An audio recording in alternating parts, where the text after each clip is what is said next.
Apoyo, beeping.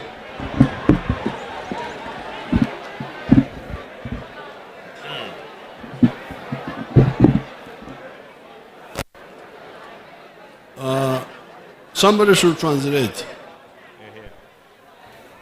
Your Excellency, I am here. The honorable ministers, Our Minister Metyekan, His Highness the Wonyachi, our Papa Wondeo Wonyachi Melao, the religious leaders, Otela Medini Metyekan, all the other leaders, Keredo Otela Kena Pola Popata Metyekan Rumwa Popat, and the delegates to this meeting. Kere unu Tela Dushade Yai Tropinga Popata Mealuo Ui Gora Pireteke. First of all, I want to congratulate my son, Engineer Odong, Mea Chela Mitukong Poya Tek Tutual Water Engineer Odong, for being elected as a Wonyachi. Piendong Iberi Kom Machalo Wonyachi Melao. I am sorry about the quarrel in my family. Ana tienge yuninu nguru morotie lo kopetia beri pashu borra. Because Mzee Yosamo Odur is my elder brother. Piena pa pondeo Mzee Yosamudur Beromina Aditere. And Engineer Odong is my son. Eka wondeo Engineer Odong Beruwoda. So I think you need to congratulate me for surviving the... Wando mironio poe piendo ngibebe kwena dao be yete dong beri kom mera chalo won kom. Kere won nyaji melao. Surviving the fight in my family. Eno be akardo bedi luenyo be beratie nu melueny meyot. Eto mironio poe pienendo e chane obedi kom machalo won nyaji melao. I have worked with Mzee Yosamo Odur for a long time. Ana tiu kede one day chon Yosamudur pikare alach. And his contribution was very useful. Kede jama me na tiu jama me pir gitek. Now, Engineer Odong, I was with his father, Joseph Okune, was with me at Ntare. We were schoolmates. Won nyacha nyen Engineer Odong kune ana kwano kede iskula longone Ntare. Papere papa Engineer Odong olwoni okune ana kwano kede iskula ma longone Ntare. And when I came from the bush, he's one of the people I appointed as the Minister of Planning. Karame ana luenya redo nyi bung enta bero dana chela me ana chimo achalo minister ame teacher lo goye pulan. So I will give all the support to Mzee Yosamo Odur. Ana mi yo chwag dushu bodu nyashi achon Yosamo Odur. And I'm happy the issue of the cultural institution is now settled legally. Yeah, dong yo me alobere kere chik me Uganda kopa maho ruja yatie te kwaralao don tum. I'm also happy for the families who are invited here. Yeah, dang yom tutwal pi pachi amenen no komunio luongi kanye. I don't have time to see them now, but my office should organize for them to come to Kampala and I see them properly. Peati kere kare mene nogi chawani ento office na miro yub kare mewek pachi anen na bishele bin nena Kampala. These are the families of Mzee Abdallah Nyuru. Mano bedo pachu ameti ye pacha Mzee Abdallah Nyuru. Mzee Wacha Olwol, Joel. Pachu aliele Wacha Olwol. So these two were my employers. Yen Jona Rioni ena meobinu miya gini teach. I was recruited into foreign affairs and then into president's office Anu binu miya. Mzee Abdallah Nyuru in 1970. Imo apira biru nono abina nuo teach. Me teach Ministry of Law copy loba oho kedi Office of President. Ngata meo miya teach asha obero lieli Mzee Abdallah Nyuru. And in the Office of the President, I was working under Mzee Wacho Road. He was permanent secretary for establishment and administration. I Office of President mekare nasha annuo beda teach atiri ametia teach itetela alieli washa ulwol enu beda ranno pa mere. Then Mama Mary Ogwar was my neighbor in Dar es Salaam. Lieli Mary Ogwal medogolo unu bedo dana me beda chigi keda karame wanoti Dar es Salaam, Tanzania. So these are families which have got personal connection with me. Mano bedo pachi ameti launkan ento tikere wata chigi tutual kedan. And my staff, the one who is heading them, should get in touch with them and organize for them to come to Entebbe and we talk properly. Aduong do goloruko jabot dano mera metia loyo wi tichere ni neni pacha neno kwano nyingi amepir gi teki kwa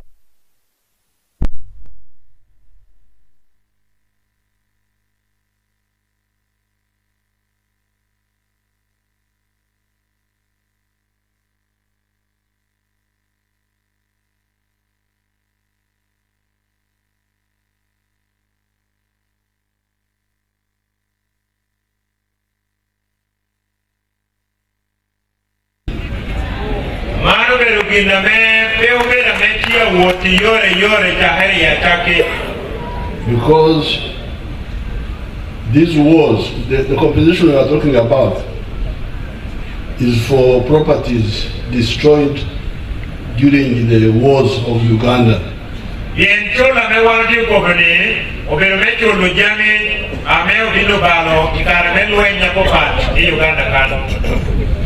These wars were caused by bad politics.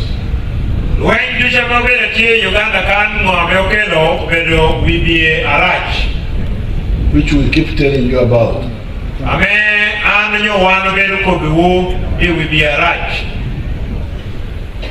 Even before Uganda got independence, the politics had got poisoned by wrong politics. Adanga Uganda kotonuo loken bibieme Uganda ngudong oito na rachuda yokoye. In the 1940s and early 50s, some Ugandans were trying to organize a national political party called Uganda National Congress.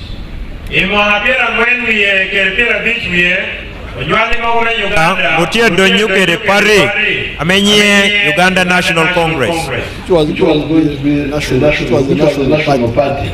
Amenu bedo Paris amiro bepi onywale me Uganda dushu. It was being led by Museveni.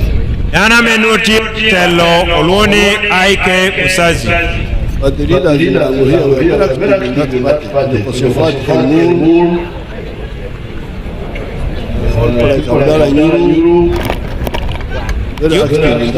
party. Yo kere laukan na chalo lieli engor liel Abdallah Nyuru ge gogino tie jo ame akwe pera kete tutual de parinasha.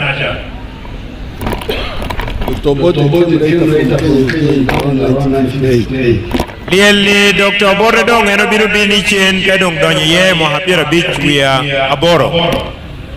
But the poison started in 1954.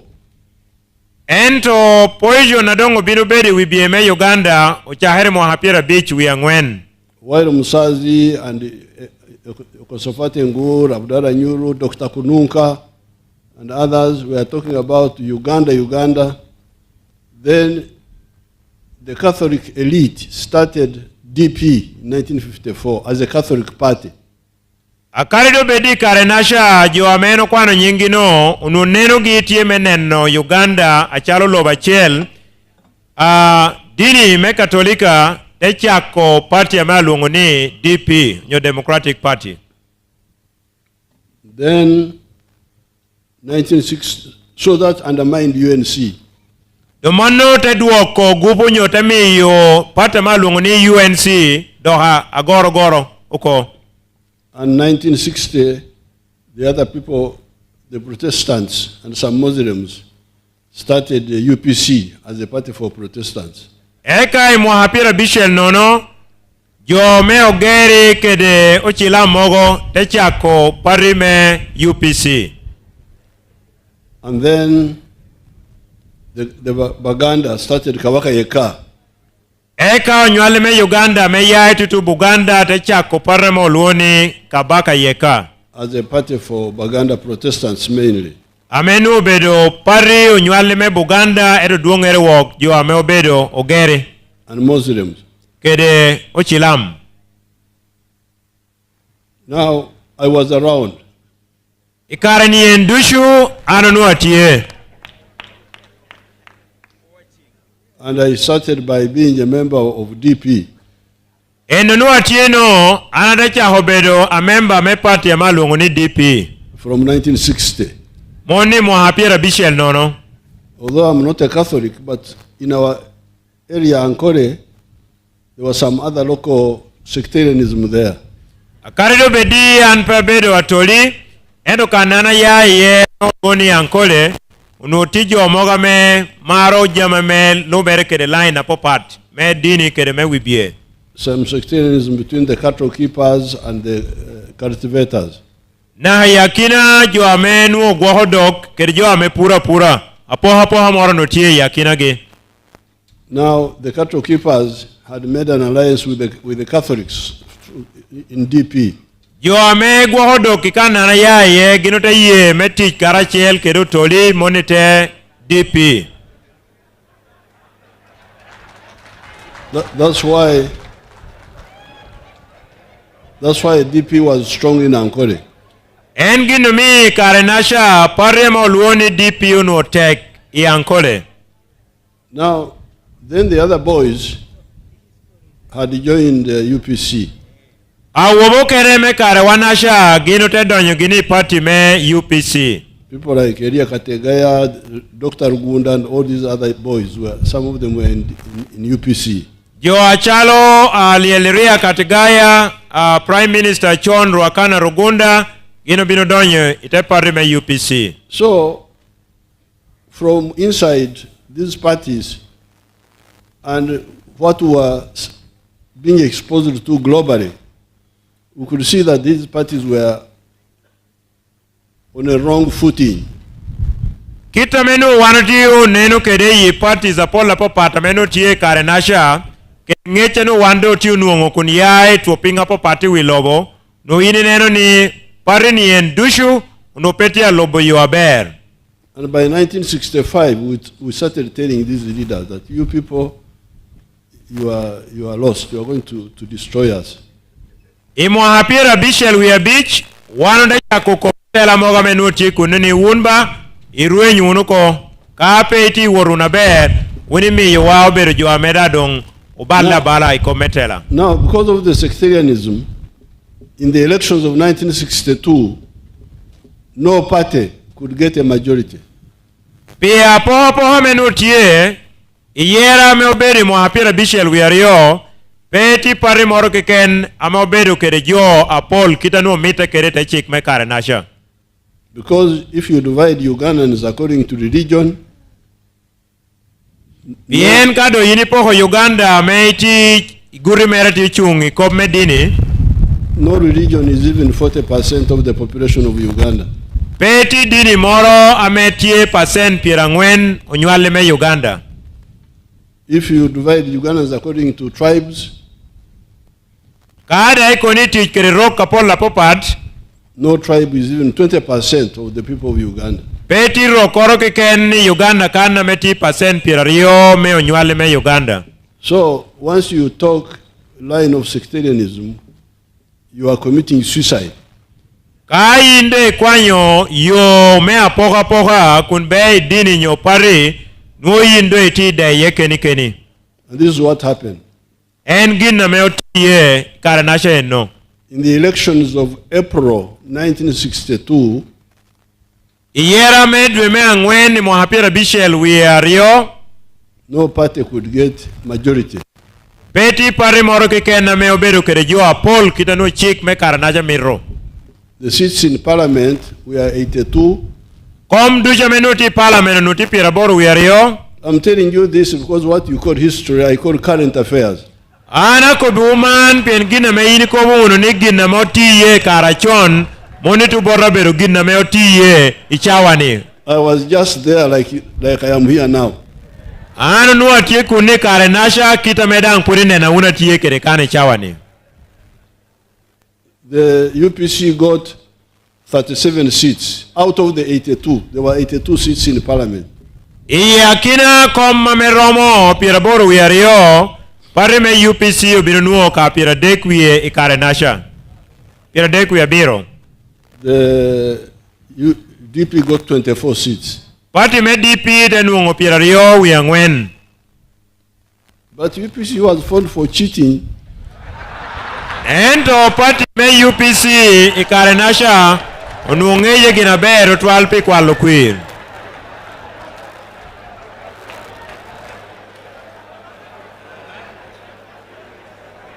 You see, I'll give you an example. In the elections of April 1962, I did not vote. Because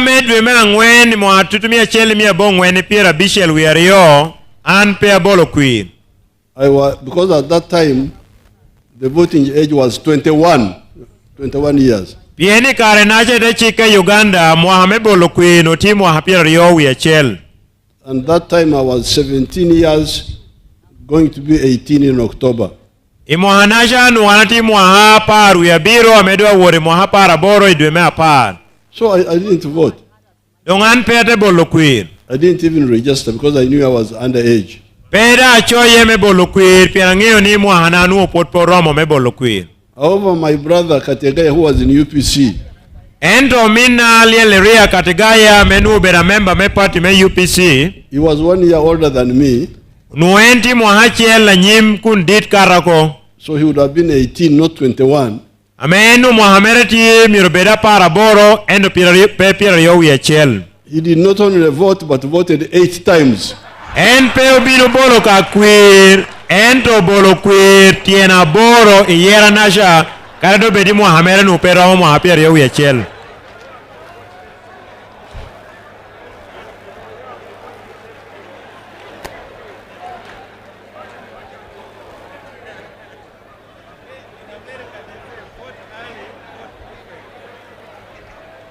So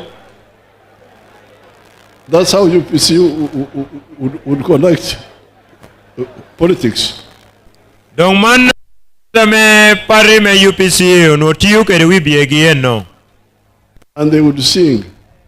Dango digino te werie. Shohoro kahurro kahurro kahurre shohoro kahurra ka Uganda Congress. Kita me ginu wero kere no. Twatera karuru shahemu nextreka kuzaika mnano vote yako machi wanuka. Aya. Mono do ena gino wero wakere kani oh mama. They were singing that they voted at 8, by 2 o'clock Obote had defeated Kiwanuka. How can you?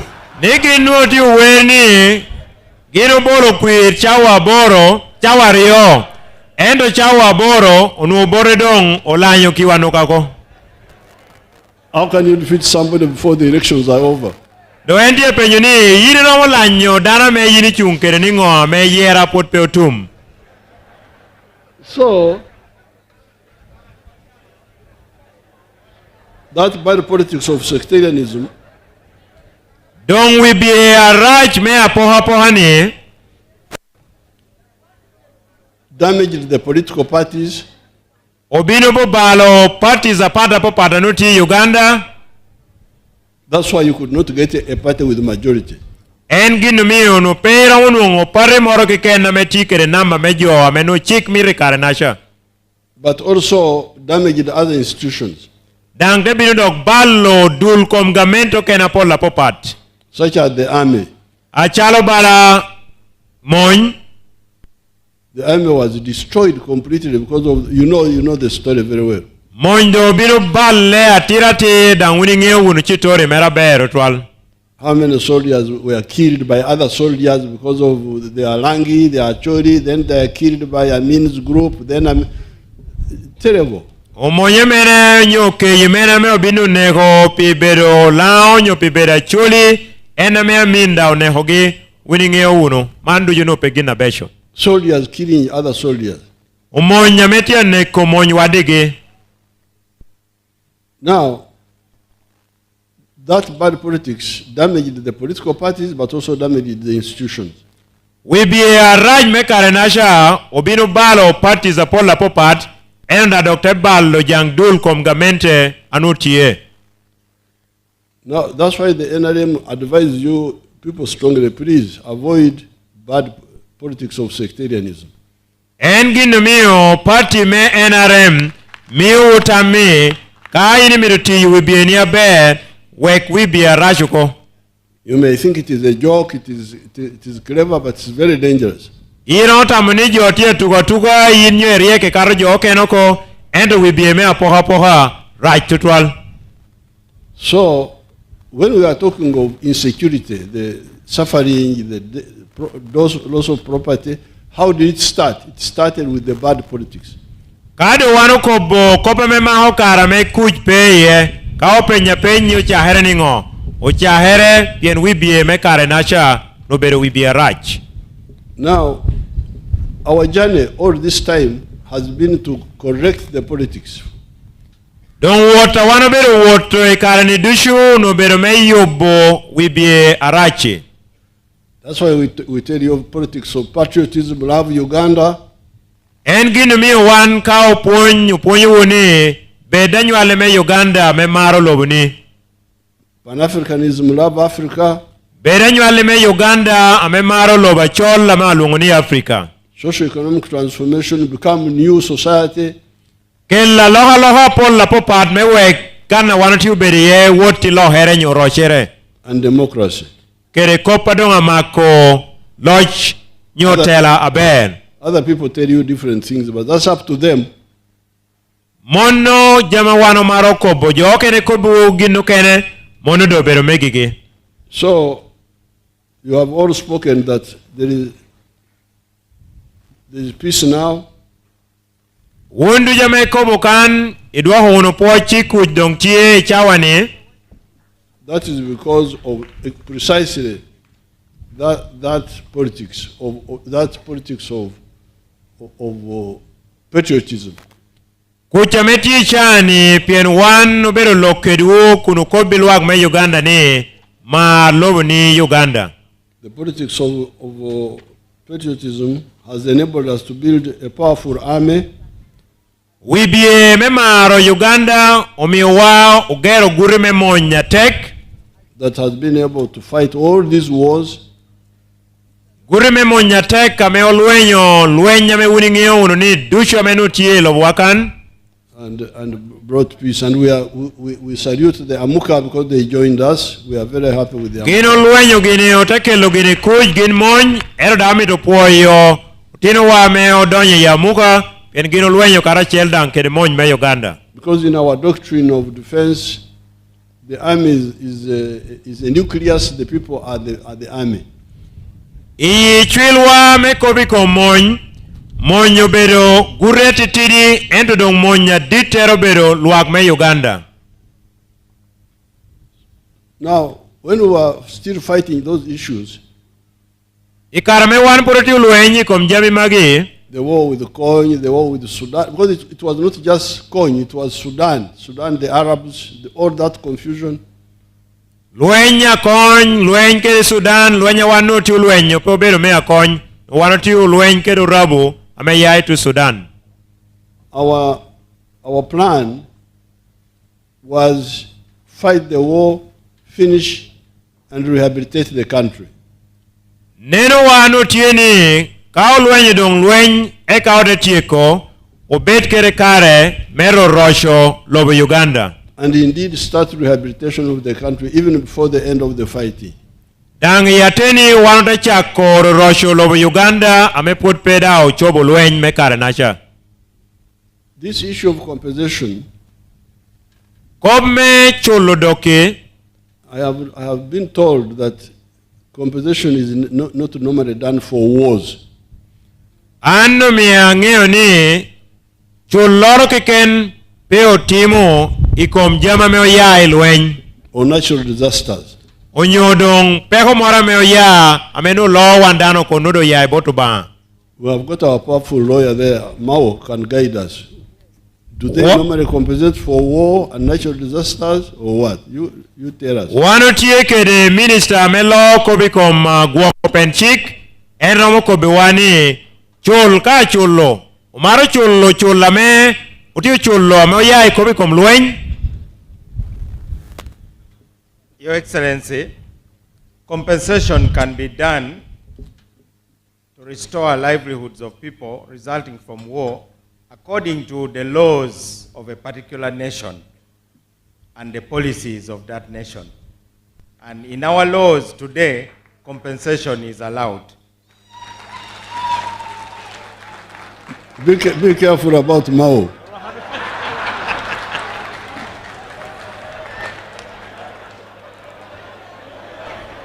Aduoko wuni ka iri tich kere mao iri gwo here tutwal.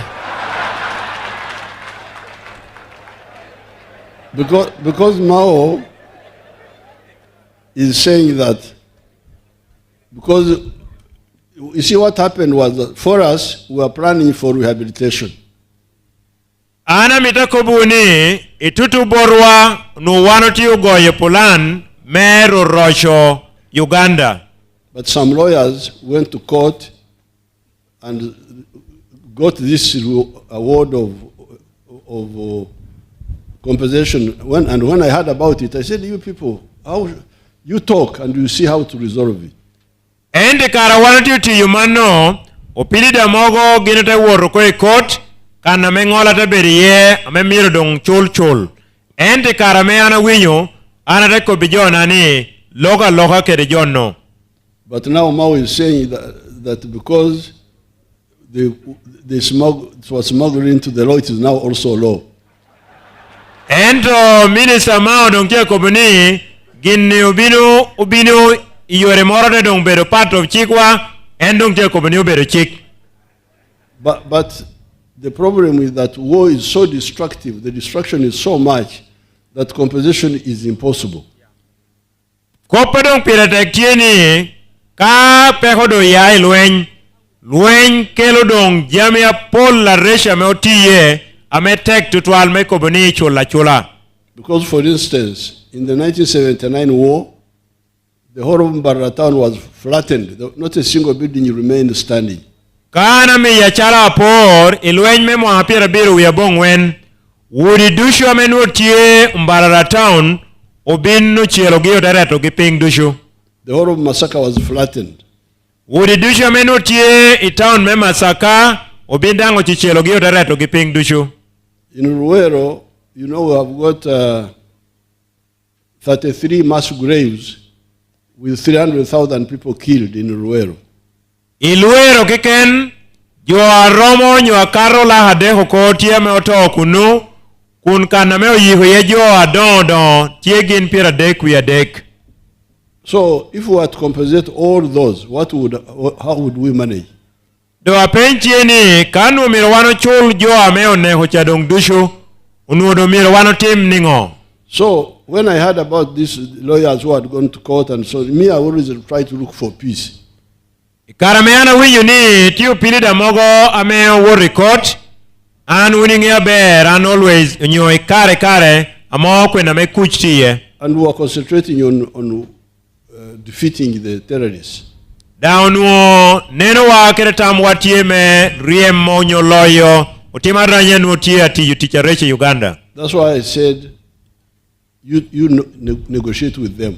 En ginu mi anare kwayo ni lokedgi mewe kuniang unu.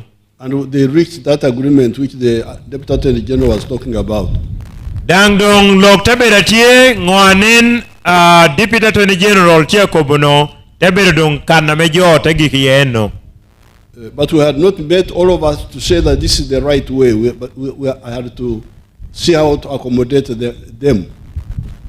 Ando adeneno yore ngo me romo neno ni ginu beru gini yepulana ewe honen ngo me atia.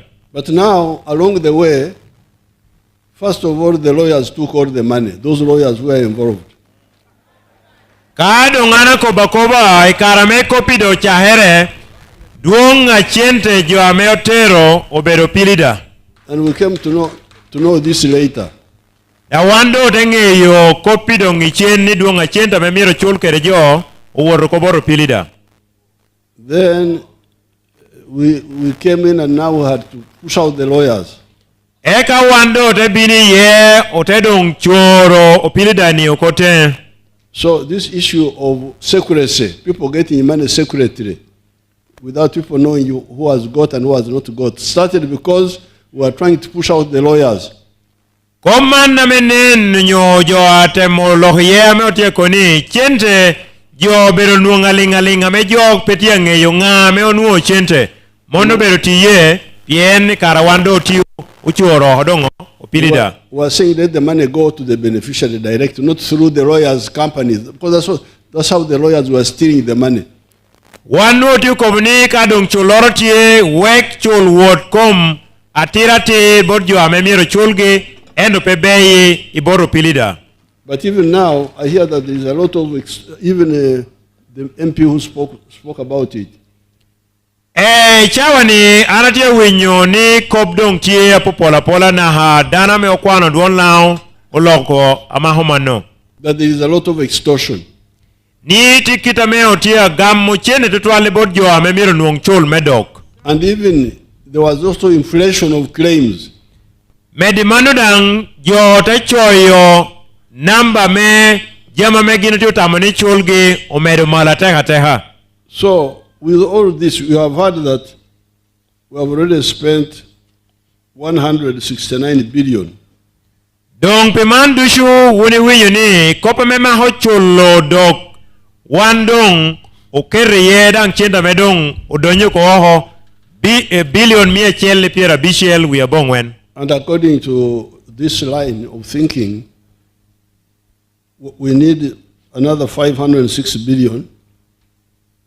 Don kawano meda nyim kere yo me wanati worieni nuoda hotio mito billion mia beach kere bishel to cater for the ones who were verified by this method, which we don't know. Me chulo jo me dongo bino mohatira tir ni miero chulgini. And then unbe yoradang anpengeo. There's another 275 billion who are claiming but not verified. Di jo kena me potpeo mohogia tiratir chenda me amita me chulugi amito chenda me Uganda billion mia rio ipiera biro wie. So this will come to about 800 billion shillings. Dong mandu joka yini ribo jo ame umohodongi mira chulgi kere jo ame potia wot through process memoko gero wadongi well lim billion mia boro. No problem. We can plan for this because we have done for other things. Peo moro pe ye oromo keto gini pulanwa pien wano goda pulan pijamo kene chondang. But I came to ask you to say, is this the best way to handle this issue? Or dongana bino me penyuwo achalo hotela me lao ni kita me chulitia wot kede obedo yorabera me miro ti kede. Because you see, there is a lot of elitism. Bien kita me chultia woriye kita me chultia wot kede komme kwandok nuodo kiti neno ni jo ame okwano ni dokti doka tich kede jo anyope okwano cha pede yoraber. This is approach of Jom Kwano. Mando bero kita me jo kwano tiu kede. Kita me otie chule jo echane kita me jo kwano tiu kede no. Because now Kafuza, our Deputy Attorney General, about website. The people in the Otuki, how do they know website? Piena man Deputy Attorney General tido akobonika iri midunge jo ame ochulo iri worigina wano luo kani internet yeno luo ni website ni jo adi yo tuko ya memiro chulgi ya meng'io kome website. Na yo uni bero kane jo adi ya ng'io kome website. Mogo dang karo kene ng'io mogo nyoda pe ng'io. So that's why I said, you know, the Baganda actually say, Ekitata muyimati chimara konti. It's a proverb which says that a cattle keeper, if he doesn't die, even if the cows die, he will get other cows.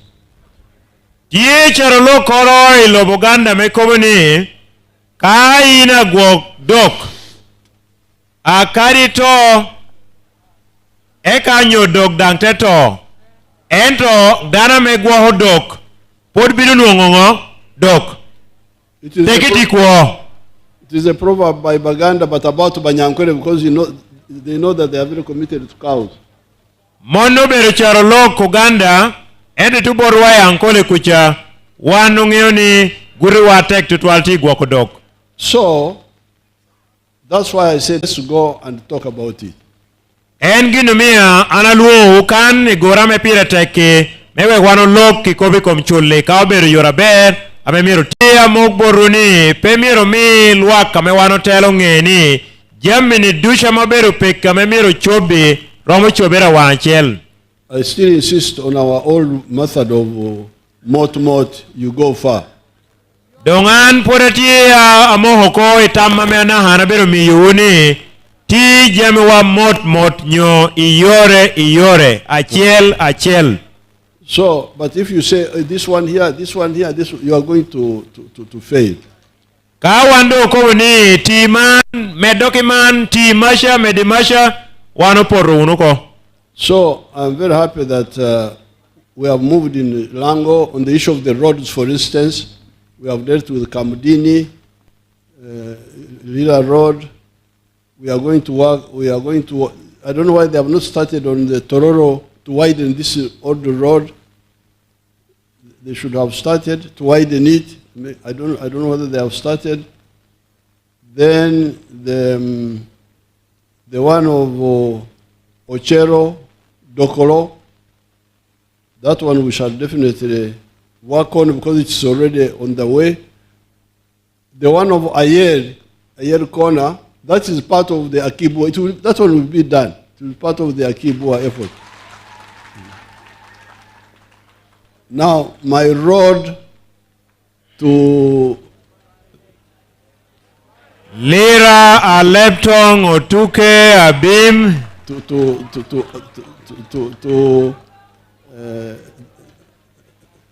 to Apala and those places. These roads will be done, but it can't all be done in one day. They will be done, but I want you to accept the issue of Iyore. Ana kwa unity yo me wano ti ye laukan ba yo ya Lira woro kamdini yo me ya pache dang tiche woriye pot peti nge yo ngomi yo ya tororo te binu na halira kan karo pot pe ero nyayo yo kene me odonge yo ya doholo woro amolata yo me abohe ngai te wot na habobi monuti te yo me atichiye te odilu yo now kena me woro pashuna tu yo tukesha yo eni dushu atichiye eta tichiye iyore. So I conclude because I will comment on the other one of are you all sure that this is the right way to go?